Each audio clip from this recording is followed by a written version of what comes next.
Kwema? Kama kawa.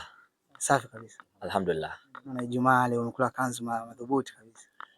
Utaratibu wetu leo ni Ramadhani ya 16, Ijumaa. Tumepata Ijumaa tukasema acha tutoke hivi kidogo. Watu wametuzoea tukivaa majinsi tu, tukivaa kibisho bisho. Kwa leo tumeamua kubadilika kidogo. Lakini pia semaji, tumeona kuna tamko ambalo limetoka na nahitaji kusikia mwenyewe kwa maneno yako. Je, ni kweli ni post yako kwa mwenyewe au ni AI? Kwa nini AI? Kwa nini AI? Kwa sababu kuna watu wana haki WhatsApps na kuweza kutuma taarifa mbalimbali hata kutapeli pia. Lakini mashabiki wako na ambao wanakupa support wanatamani kulifahamu. Of course ni kweli, yani kitu chote ambacho nakiona kimeenda hewani hususan kwenye page yangu binafsi na imetumika pia, baadhi ya medias wameitumia pia kwa ajili, hata nyingi imeenda nayo. Kwa hiyo ni ukweli, yani kilichofanyika niko na ni hivyo, yani kama ulichokiona kwenye ile taarifa ndio kipo hivyo. Na labda kuna changamoto zozote ambazo zimepelekea London Boy akaachana na timu ya Makumbi City? Maana tumeona kwamba haujaeleza wala hata bosi wako mwenyewe wala taasisi haijatoa tamko. Hamna tatizo. Unajua bana, sisi tunafanya kazi na mimi binafsi sikupenda sana kuliongelea ile swala, hata katika ule mkeka nadhani mimi na timu yangu tulikaa tukajua tutoke vipi, kwa sababu naambiwa ile usidharau chakula sijui kwa sababu ya shibe, njaa na tabia ya kujirudia. Kwa hiyo hamna tatizo, yani tuseme labda si tatizo, hamna tatizo, ila kuna mambo tu ambayo pengine alikuwa hapo, kwa sababu taarifa tumetoa kwa mujibu wa mkataba ambao tumekubaliana baina ya London Boy na management yangu na Makumbi City. Kwa pengine labda kuna vitu ambavyo havikwenda sawa, ndio yakatokea ambayo ametokea, lakini kama tatizo Allahu aalam.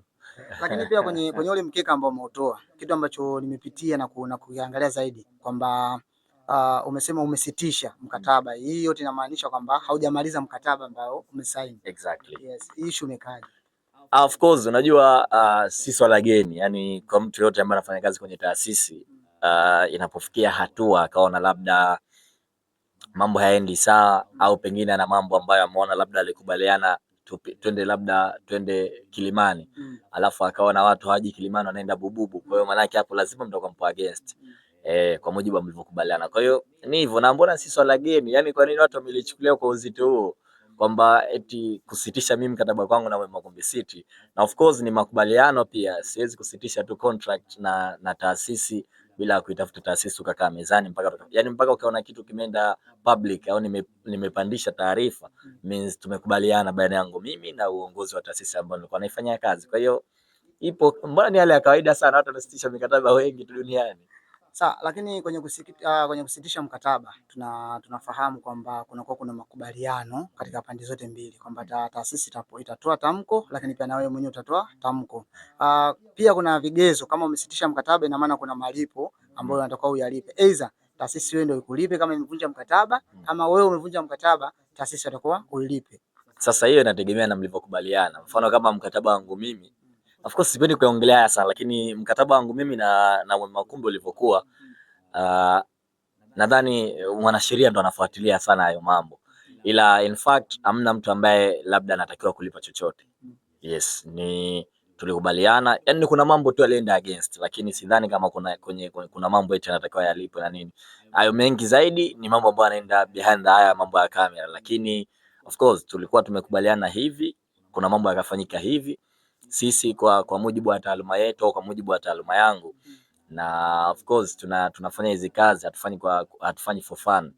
Yes, always tunafanya, na kuna mambo mengi ambayo tunatarajia, kuna familia ambazo zinatutegemea, kuna kila kitu ambacho anatuangalia. Sasa napofika ile muda ambao labda mambo hayaendi sawa, mambo yanaenda hivi, kwa unapiga tathmini, unakaa na timu yako, mnashauriana, mnaangalia okay, kama mambo yanaenda hivi, vipi tukikaa pembeni tukaacha mambo yaendelee, pengine labda vikwazo vingi vinatokea kwa sababu sisi tupo pengine. Kwa mtu naamua tu acha mambo yaende, mnaitana chini mnakaa. Na of course niwashukuru Makumbi City kwa sababu hata wakati ambao nawaambia kuna mambo haendi sawa, inabidi tu terminate contract, akasema ni sawa. Yani hawakulichukulia kwa uzito, labda kwa nini. Tulikana sio tukaongea, na of course mpaka jambo limemaliza, mpaka taarifa imetoka leo rasmi. Kwa hiyo ni swala ambalo lilikuwa linafanyika mwezi mmoja nyuma, tangu mwezi wa pili nakumbuka ndo ya mambo yalipoanza. Yani leo tulikuwa ni ile hatua tu ya kujulisha umma, lakini tangu mwezi wa pili tulikuwa tunajua nini tunafanya baina ya management yangu mimi au baina ya mimi na Mwema Makumbi City. Tulishazoea, mimi ni miongoni mwa mashabiki wako wakubwa sana kufuatilia peji zako. Tumeona bwana Pondeza. Ilikuwa kwa wiki lazima atafukwe mara 2 mara 3. Lakini kwenye mkeka ambao umeutoa, Pondeza ni bosi ambaye anamiliki Mwema Makumbi City. Lakini hatujaona pale akishukuliwa. Kuna kipi ambacho kimejificha? Yupo kwa ni mzee pale kwenye ule mkeka. Angalia vizuri. Kweli? Ngoja tuone. Tazama mkeka wako vizuri. Hayupo. Sasa huyu kuandika wewe ni? Hapana, tumeandika sisi. Na ni mimi pamoja na timu yangu. Unajua bana, mimi Mwema Makumbi City yani mimi nilikuwa nafanya kazi na Mwema Makumbi City. Of course namshukuru sana mzee wangu Salum Pondeza. Tumefanya kazi pamoja na of course tunaendelea kufanya kazi pamoja. Yani tumemalizana tu kwenye upande wa timu, lakini mambo ya nje ya mpira tunaendelea kufanya kazi pamoja na of course tunaendelea kufanya kazi pamoja. Kutokuwemo kwenye ule mkeka nadhani kwa sababu mimi nimeajiriwa na Mwema Makumbi City. Na hata ukiangalia mkeka kuna shukrani nyingi za dhati kwa Mwema Makumbi City kwa sababu wao ndio mimi waliniajiri. Kwa hiyo ukizungumzia nimeandika pale viongozi na nani, maana viongozi, benchi la ufundi, wachezaji. Kwenye viongozi na Pondeza manake yumo. Kwa hiyo nikisema nianze kumention mmoja mmoja, asante Pondeza, asante Happiness Basil CEO, asante Saidi Sina nani manager, asante Stimani na nani mwenyekiti, atakuwa tumalizi. Kwa maana unachofanya ni ile in general na unaweka tu asante ni viongozi kwa na ndo by professional iko hivyo. Watu afu hilo ndo umelionaje? Yaani nadhani watu watashtuka kwa nini eti sijaandika pale asante Pondeza. Of course namshukuru, tumefanya kazi kwa mwaka 1.5, tumefanya kazi kwa mafanikio makubwa sana. Kutoka kwenye taasisi ambayo alikuwa anachukuliwa kama uhuni, lakini mzee akatrust kwangu mimi akasema tunaweza kufika sehemu na tukafanya kazi kweli na taasisi ikafika sehemu. Msimu wa kwanza taasisi ikachukua tuzo timu bora ya msimu.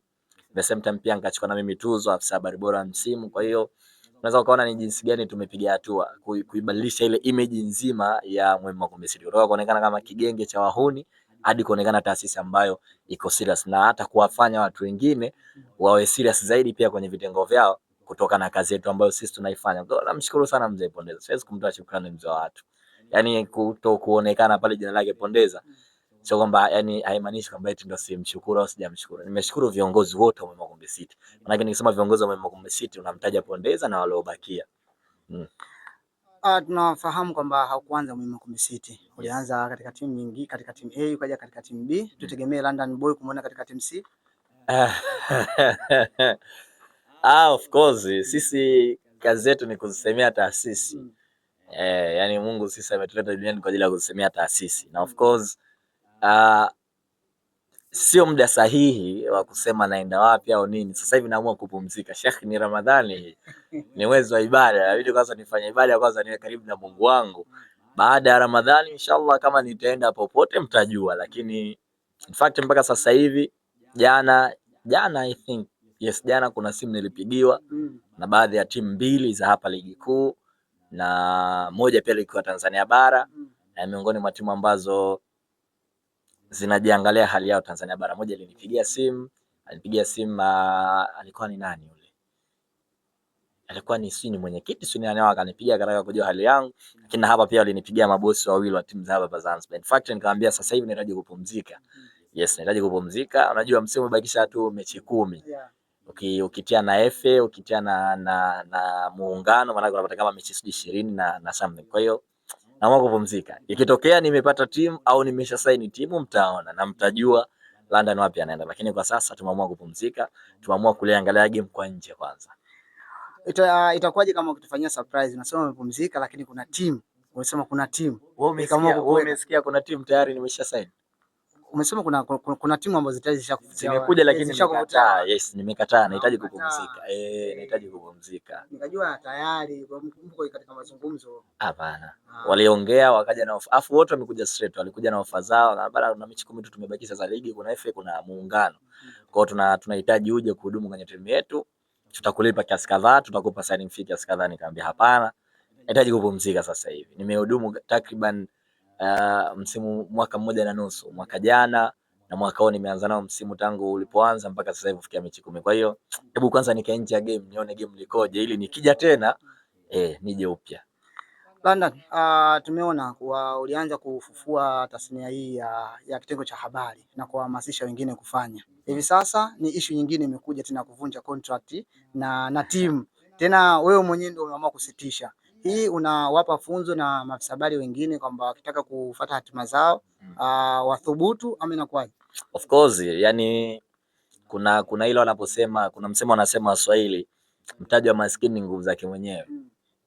Yani nakupa mfano, Faisal Salum alikuwa yupo Yanga, Fetoto alikuwa anacheza pale na kiwasha sana, lakini ikafika hatua akasitisha, sema no, siwezi kuendelea, lazima muniboreshe maslahi au mkataba wangu, sitaki munilipe 1000, nataka mlipe kiasi kadhaa kutokana na kiwango changu. Kwa hiyo mimi kusitisha mkataba pengine ni funzo of course kwa watu wote ambao wanafanya kazi kwenye taasisi. Kama unaona labda taasisi haikutendei sawa au kuna mambo yanaenda against na mlivyokubaliana, una haki ya kusitisha. Of course sheria zipo na tunashauriwa sana tunapoingia kwenye mataasisi tusaini mikataba tukiwa na wanasheria pembeni wanasimamia ile kwa ajili ya baadaye ikitokea jambo lolote. Mfano nakupa mfano, mimi ningekuwa sina mkataba labda na Magombe City au ningesaini tu kihuni, pengine sasa hivi ingekuwa ngumu ku terminate contract kwa sababu ningekuwa natumia nguvu nyingi kuhakikisha navunja, lakini siwezi.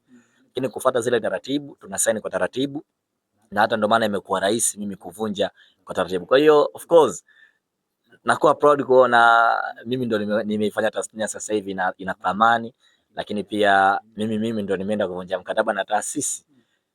Kwa kijana yoyote au kwa afisa habari yoyote ambaye anafanya kazi iwe Zanzibar iwe popote pale duniani, au mtu yoyote ambaye anafanya kazi kwenye taasisi, akiona kama taasisi kuna namna haimtendei fair, alafu yeye anaitendea fair 200%, maana sio 200, basi ana haki ya kukaa kwenye kitu kimoja kama sheria, yani sheria zinavyotaka, mkakaa mkaona tunafanyaje. Kama wana uwezo wa kuboresha yale ambayo unayataka, fine, unakaa chini mnaendelea na kazi. Kama hawana na pengine labda wanahisi hawana cha kupoteza, unayo haki ya kuvunja mkataba, na ni swala la kawaida kabisa. Unavunja mkataba, maisha mengine yanaendelea. Mpira sio adui Sheikh. Mpira sio adui. Karibia watu wote tunakutana bondeni pale saa 10 jioni. Kwa hiyo mpira sio adui. Unataka tukikutana Mao pale tuanze kurushana mawe, au mimi nikikatiza Magombe City sasa hivi tena watu wakae na mawe, wakae na pundo wanifukuze? Hapana, mpira sio adui. Inabidi watu waelewe. Mimi kuondoka Magombe City, mimi mwenyewe nilikuta watu wameondoka wameiacha, nikaingia mimi. Kwa hiyo mimi nishaiacha, hata tokea wengine watafanya kazi na wala wasihudhunike. Hii iende pia kwa mashabiki wote wa Magombe City. Of course nawapenda sana. Mimi mwenyewe nimefanya tulibidi nifanye, lakini atakuja mwingine, atakuja mtu ambaye pengine ataweza kuendeleza pale ambapo mimi nimeishia, na taasisi ikiendelea kufanya vizuri kila siku. Mimi nikushukuru sana. Shukrani sana.